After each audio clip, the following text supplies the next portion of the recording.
2026ರ ಮೀನರಾಶಿಯವರ ಭವಿಷ್ಯ ಯಾವ ರೀತಿಯಾಗಿದೆ ಅಂತ ನೋಡ್ತಾ ಹೋಗೋಣ. 2026 ಮೀನರಾಶಿಯವರಿಗೆ ಪುನರುಜ್ಜೀವನ ಮತ್ತು ಜ್ಞಾನವನ್ನು ನೀಡುವಂತಹ ವರ್ಷವಾಗಿರುತ್ತೆ. 2026ರಲ್ಲಿ ಮೀನರಾಶಿಯವರಿಗೆ ಒಟ್ಟಾರೆ ಆರ್ಥಿಕ ಸ್ಥಿತಿ ಬಹಳ ಉತ್ತಮವಾಗಿರುತ್ತೆ. ಆದಾಯದಲ್ಲಿ ಏರಿಕೆ ಮತ್ತು ಹೂಡಿಕೆಗಳಿಂದ, ಅಂದರೆ ಎಲ್ಲಾದರೂ ಹೂಡಿಕೆ ಮಾಡಿದ್ದಿದ್ರೆ ಅಥವಾ ಮಾಡೋದಿದ್ರೂ ಕೂಡ ಅದರಿಂದ ಲಾಭ ಅನ್ನುವಂಥದ್ದು ಬರುತ್ತೆ. ಆದರೆ ವರ್ಷದ ದ್ವಿತೀಯಾರ್ಧದಲ್ಲಿ ಆರ್ಥಿಕ ಏರಿಳಿತಗಳು ಮತ್ತು ಅನಿರೀಕ್ಷಿತ ವೆಚ್ಚಗಳು ಸಂಭವಿಸ್ತವೆ. ಸ್ವಲ್ಪ ಖರ್ಚು ಜಾಸ್ತಿ ಆಗುತ್ತೆ. ಸಂಬಂಧಗಳಲ್ಲಿ ಆರೋಗ್ಯಕರ ಸಂವಹನಕ್ಕೆ ಹೆಚ್ಚಾಗಿ ನೀವು ಒತ್ತು ನೀಡ್ತೀರಿ ಮತ್ತು ವೈಯಕ್ತಿಕ ಮತ್ತು ಕಲಾತ್ಮಕ ಆಸಕ್ತಿಗಳಿಗೆ ಹೆಚ್ಚಿನ ಅವಕಾಶ ನಿಮಗೆ ಮೀನರಾಶಿಯವರಿಗೆ ಸಿಗತ್ತೆ. ಆರೋಗ್ಯದ ಬಗ್ಗೆ ಹೆಚ್ಚು ಗಮನ ಹರಿಸಬೇಕಾಗತ್ತೆ ಮೀನರಾಶಿಯವರು 2026ರಲ್ಲಿ. ಮತ್ತು ಮಾನಸಿಕ ಹಾಗೂ ದೈಹಿಕ ಯೋಗಕ್ಷೇಮವನ್ನು ನೀವು ಸಮತೋಲನದಲ್ಲಿ ಇಡೋದಕ್ಕೆ ನೀವು ಹೆಚ್ಚಿನ ಪ್ರಯತ್ನವನ್ನು ಕೊಡಬೇಕಾಗತ್ತೆ. 2026ರಲ್ಲಿ ಮೀನರಾಶಿಗೆ ಸಾಡಸಾತಿಯ ಅದೃಷ್ಟ ಇದೆಯಾ ಅಥವಾ ಅದರ ಪ್ರಭಾವ ಯಾವ ರೀತಿಯಾಗಿರುತ್ತೆ ಅನ್ನೋದನ್ನು ಒಂದೊಂದಾಗಿ ನಾವು ನೋಡ್ತಾ ಹೋಗೋದಾದರೆ, ನೋಡಿ, ಇಲ್ಲಿ ಆರ್ಥಿಕ ಭವಿಷ್ಯವನ್ನು ನಾವು ಮೊದಲೇ ನೋಡೋಣ. ನೋಡಿ, ಆದಾಯದಲ್ಲಿ ಏರಿಕೆ ಆಗುತ್ತೆ, ಚೆನ್ನಾಗಿದೆ 2026.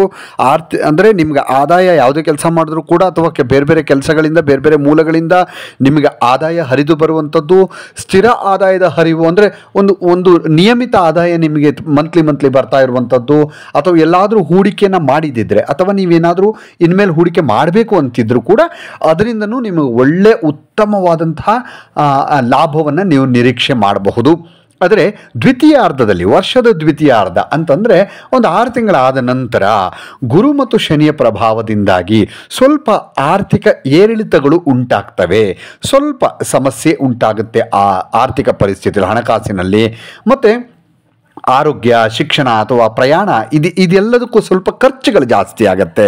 ನೀವು ಹಾಸ್ಪಿಟ್ಲಿಗೆ ಖರ್ಚು ಮಾಡೋದಿರ್ಬೋದು, ಅಥವಾ ಮಕ್ಕಳ ಶಿಕ್ಷಣಕ್ಕೆ ಖರ್ಚು ಮಾಡೋವಂಥದ್ದಿರ್ಬೋದು, ಅಥವಾ ಅನಿರೀಕ್ಷಿತವಾಗಿ ಎಲ್ಲಾದರೂ ಪ್ರಯಾಣ ಮಾಡಬೇಕಾಗಿ ಬರಬಹುದು. ಇದೆಲ್ಲದಕ್ಕೂ ಕೂಡ ಸ್ವಲ್ಪ ಖರ್ಚಾಗತ್ತೆ.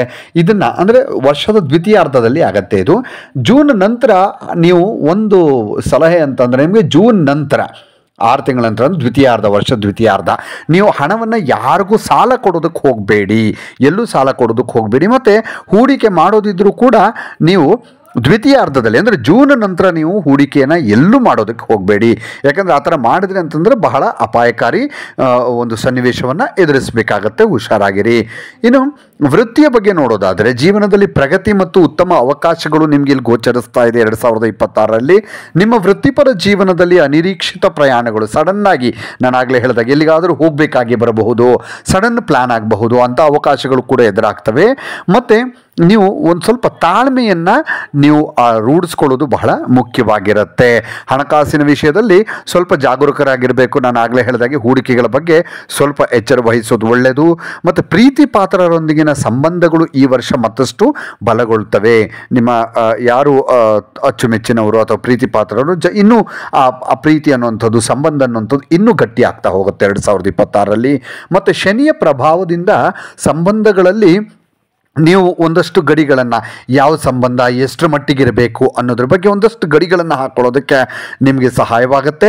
ಮತ್ತು ಆರೋಗ್ಯಕರ ಸಂವಹನ, ಒಂದು ಮಾತುಕತೆ ಅಥವಾ ಸಂವಹನ ಪ್ರಕ್ರಿಯೆ ಅನ್ನುವಂಥದ್ದು, ಇನ್ನೊಬ್ಬರ ಜೊತೆ ಮಾತುಕತೆ ಅನ್ನುವಂಥದ್ದು ಬಲಪಡಿಸೋದಕ್ಕೂ ಕೂಡ ಇದು ಪ್ರೋತ್ಸಾಹ ಕೊಡುತ್ತೆ. ನಿಮ್ಮ ಭಾವನಾತ್ಮಕ ಸಂಪರ್ಕಗಳನ್ನು ಮೌಲ್ಯಮಾಪನ ಮಾಡೋದಕ್ಕೂ ಕೂಡ, ಅಂತಂದರೆ ನಿಮಗೆ ಹತ್ತಿರ ಆದಂಥವರು, ಭಾವನಾತ್ಮಕವಾಗಿ ಯಾರು ಹತ್ತಿರ ಇದ್ದಾರೆ ಅಂಥವ್ರನ್ನ ಒಂದು ಅಳತೆ ಮಾಡೋದಕ್ಕೂ, ಯಾರು ಹತ್ತಿರ ಇರಬೇಕು ಯಾರು ದೂರ ಇರಬೇಕು ಅನ್ನೋದನ್ನೊಂದು ಪರೀಕ್ಷೆ ಮಾಡೋದಕ್ಕೂ ಕೂಡ ಒಂದು ಒಳ್ಳೆ ಟೈಮು 2026ರಲ್ಲಿ. ನಿಮ್ಮ ಮೌಲ್ಯಗಳಿಗೆ ಅನುಗುಣವಾದ ಅಂದರೆ ನಿಮ್ಮ ತತ್ವಗಳಿಗೆ ಅನುಗುಣ ಆಗುವಂಥವ್ರು ಅಥವಾ ನಿಮಗೆ ಹಿಡಿಸುವಂಥವರು, ಅಂತಹ ಸಂಬಂಧಗಳನ್ನು ಗಾಢಗೊಳಿಸೋದಕ್ಕೆ ನಿಮಗೆ ಇಲ್ಲಿ ಪ್ರೇರಣೆಯನ್ನು ಕೊಡುತ್ತೆ 2026. ಒಂದು ಪರೀಕ್ಷೆ ಅಂತ ಹೇಳ್ಬೋದು ಇಲ್ಲಿ. ಮತ್ತು ಪ್ರೀತಿ ಪಾತ್ರರಂಗಿನ ಪ್ರಯಾಣಗಳು ನಿಮ್ಮ ಬಂಧಗಳನ್ನು ಬಲಪಡಿಸುತ್ತೆ. ಸುಮಧುರ ನೆನಪುಗಳು, ಅಂದರೆ ಹಿಂದಿನ ನೆನಪುಗಳನ್ನು ಮತ್ತೆ ಮರುಕಳಿಸುತ್ತೆ. ಕೌಟುಂಬಿಕ ಜೀವನದಲ್ಲಿ ಸಂತೋಷ ಇರುತ್ತೆ, ನೆಮ್ಮದಿ ಇರುತ್ತೆ. ಇನ್ನು ಮಾನಸಿಕ ಆರೋಗ್ಯ ಮತ್ತು ದೈಹಿಕ ಯೋಗಕ್ಷೇಮದ ನಡುವೆ ಒಂದು ರೀತಿ ಸಮತೋಲನ ಕಾಯ್ದುಕೊಳ್ಳೋದು ನಿರ್ಣಾಯಕವಾಗಿರುತ್ತೆ ನಿಮಗಿಲ್ಲಿ.